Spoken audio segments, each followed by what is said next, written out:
오늘은 누가복음 5장 1절로 11절 이 본문으로 예수님이 부르십니다 하는 말씀을 듣겠습니다. 썬데이 크리스천이라는 말이 있습니다. 주일에는 예배도 잘 출석하고 교회 봉사도 하면서 아주 경건한 기독교인처럼 행하는데 막상 평일에 직장과 가정에서는 전혀 기독교인처럼 보이지 않는 그런 사람들을 가리키는 말입니다. 어떻게 하면 주일과 평일을 연결시킬 것인가?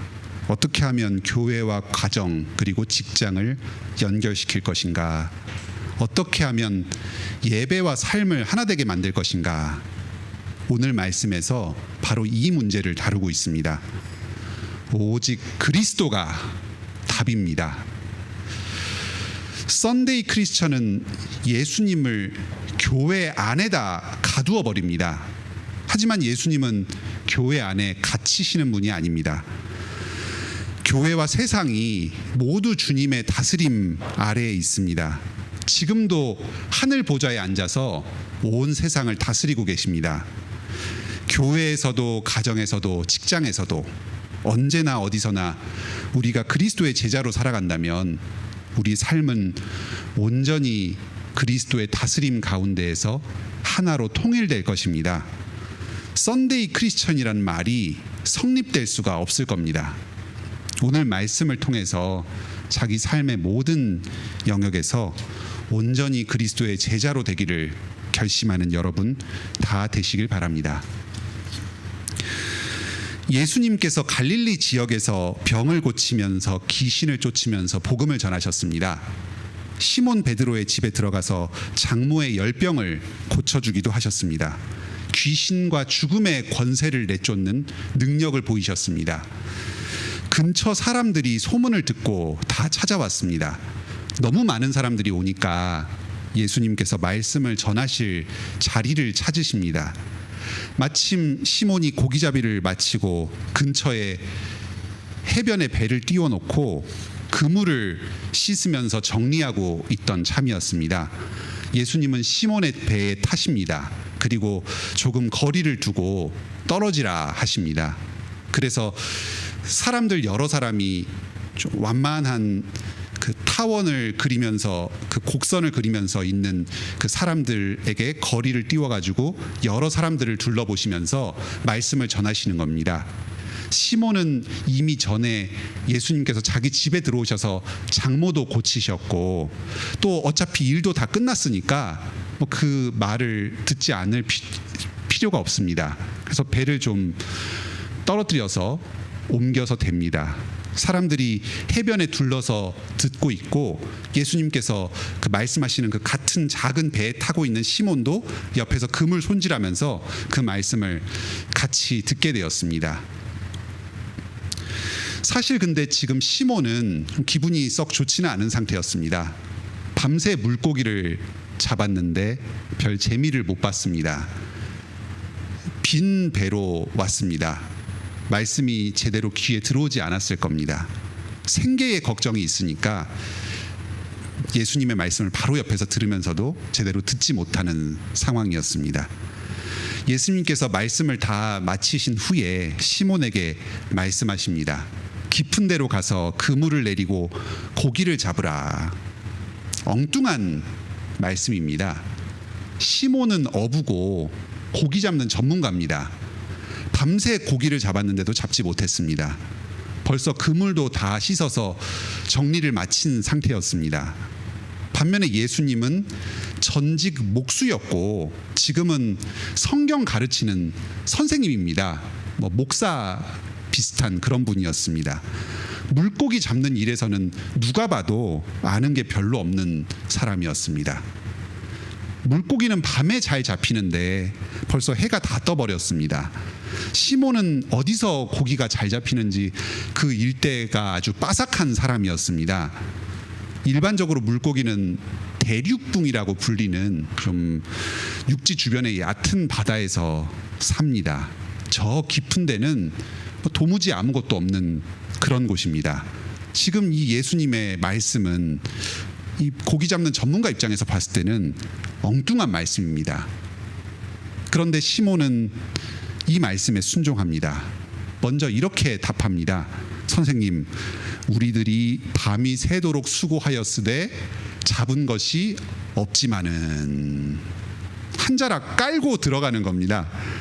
지금 예수님 말씀은 터무니없는 말씀이고 아마 해도 안 될 겁니다 하는 것을 좀 점잖게 이렇게 좀 반항을 하면서 말씀을 드리는 겁니다. 하지만 이 다음이 중요합니다. 하지만 말씀에 의지하여 내가 그물을 내리리이다. 이겁니다. 나의 경험, 업계의 관행, 상식에는 어긋납니다. 하지만 예수님 말씀이니까 내가 시키는 대로 하겠습니다. 이 태도입니다. 바로 여기서 베드로는 썬데이 크리스천에서 벗어납니다. 예수님이 장모를 고치는 것, 말씀을 가르치실 때 권위가 있는 것 다 옆에서 보았습니다. 그런 분이니까 마음이 영 내키지는 않더라도 일단 따라가 보겠다 한 겁니다. 그리고 그 말씀에 순종합니다. 결과가 어떻게 됐죠? 엄청난 고기가 잡혔습니다. 그물이 찢어질 정도가 되었고 도저히 혼자서 들 수 없어서 곁에서 같이 그물 정리하던 다른 동료들 도움 청할 정도로 어마어마한 고기가 잡혔습니다. 베드로 배에 다 실을 수가 없어서 다른 배에 나눠서 싣고도 배가 가득 잠길 정도, 아주 묵직해가지고 그 배의 그 위치가 가라앉을 정도의 그 정도의 고기가 잡혔습니다. 업계의 상식을 완전히 뛰어넘는 결과가 발생한 겁니다. 우리 직장 생활과 일상 생활에 대해서 하나님께서 말씀으로 가르침을 주십니다. 정직해라. 불의의 이익을 탐하지 말아라. 직장에 이익을 가져다 주어라. 누가 보든지 보지 않든지 성실하게 일해라. 상급자가 악하게 대할 때도 순종하고 선을 행해라. 이런 말씀이 일반 상식이나 업계의 관행, 직장이나 사회생활에서 흔히 말하는 처세술과는 너무 괴리감이 느껴질 때가 있습니다. 적절하게 자기 주장을 해서 권리를 행사를 해야지만 사람들에게 얕보이지 않고 자기의 자리를 지킬 수가 있다. 이런 얘기를 하는데 그냥 악을 행하면 그 행하는 것에 대해서 그대로 당하면서 악을 악으로 갚지 않고 선을 행하는 것, 이런 것이 좀 이상하게 느껴집니다. 세금 문제를 두고 생각해 볼 때도 직장인들은 세금에서 투명 지갑으로 불리기도 하죠. 하지만 개인 사업자나 기업을 운영하시는 분들, 또 종합소득세 대상자, 이런 분들은 세금 처리를 할 때도 참 고민이 많이 됩니다. 이렇게 고민이 될 때 세상 지혜가 아니라 주님 말씀대로, 원칙대로 처리해야 합니다. 이것이 성도의 삶입니다.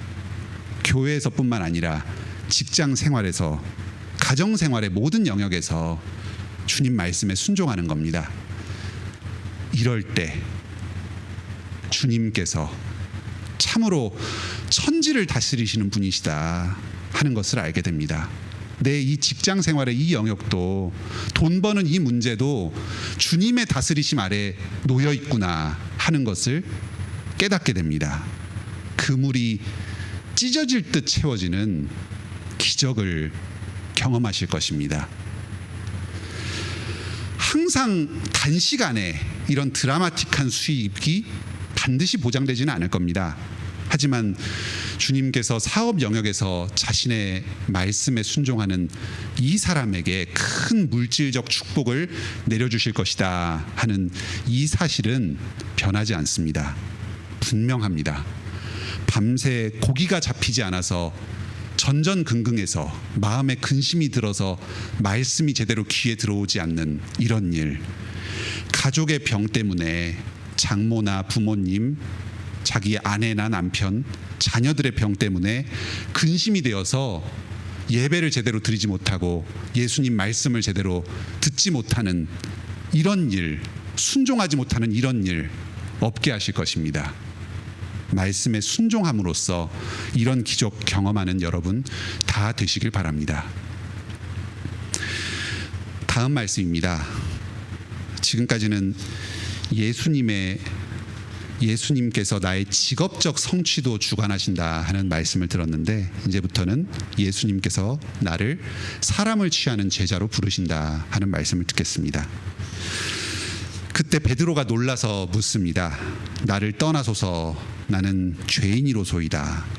예수님께서 기적으로 이 일을 하셨을 때 하나님의 영광이 비치는 것을 알았습니다. 곡이 잡힌 것을 인하여서 두려워하였습니다. 하나님의 말씀이 자기의 삶의 영역에서, 직업의 영역에서 이루어지는 것을 볼 때 경외하는 마음이 들었습니다. 그래서 놀라움이 베드로와 그 주변에 있는 사람들에게 다 임했습니다. 말씀이 실제 삶에서 이루어지는 영광, 그리스도께서 임재하시는 영광을 보고 무릎을 꿇은 것입니다. 지금도 우리가 말씀에 순종할 때에 사람의 생각을 넘어서 하나님의 뜻이 우리 삶 가운데 이루어지는 것을 경험할 때가 있습니다. 그럴 때 내가 순종해서 잘됐다, 내가 열심히 해서 잘됐다, 이렇게 생각하기가 쉽습니다. 그것이 아니라 나는 참 죄인인데 하나님께서 말씀을 나에게서 이루셨다 하는 이 사실을 깨닫는 복이 있기를 바랍니다. 나는 하나님 앞에 갈 수 없는 존재고, 그래서 하나님께서 내게 임하신 것이 참으로 두렵습니다. 이러한 사실을 고백하시기 바랍니다. 예수님께서 베드로에게 나를 따르라, 이제 사람을 취할 것이다 말씀하셨습니다. 베드로는 모든 것을 다 버리고 자기 직업도 다 버리고 예수님을 따랐습니다. 예수님께서 우리를 부르실 때 자기 재산을 다 버리라는 것이 아닙니다. 직업 다 내팽개치고 교회 생활에 헌신 봉사라는 말이 아닙니다.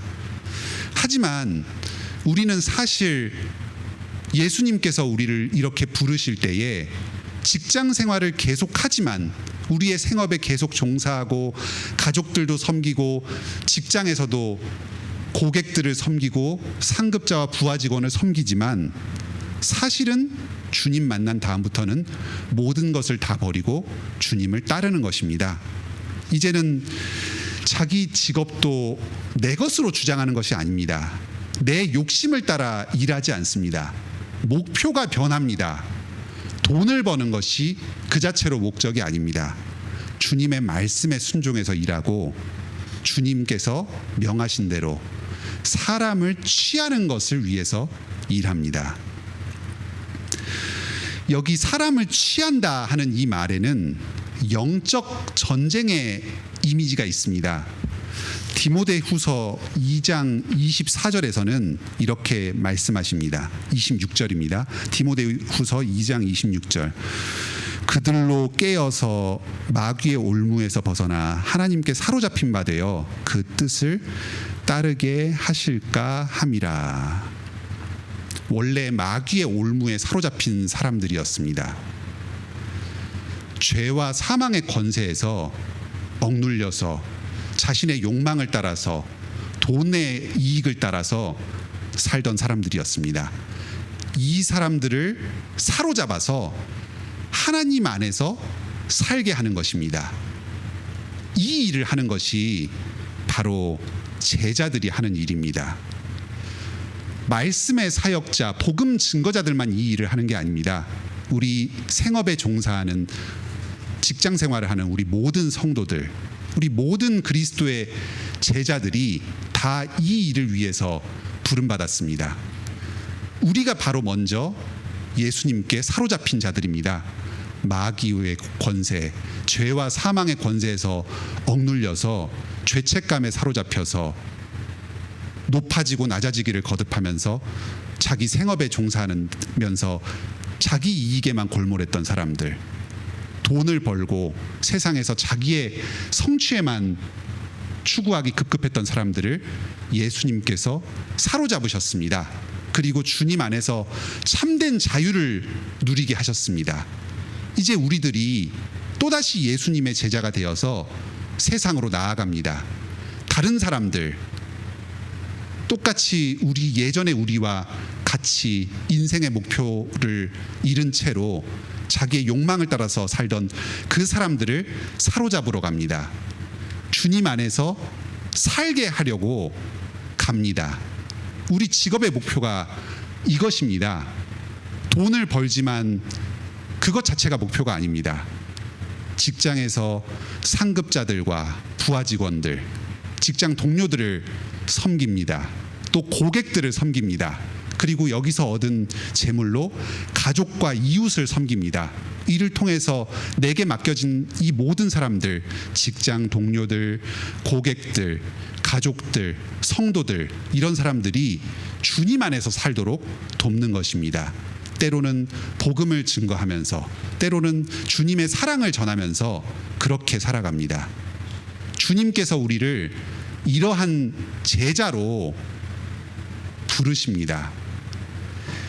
여기 계신 모든 성도들께서 이런 주님의 온전한 통치 아래 살아가면서 주님의 말씀에 순종하면서 제자로서의 역할을 다 감당하시길 바랍니다.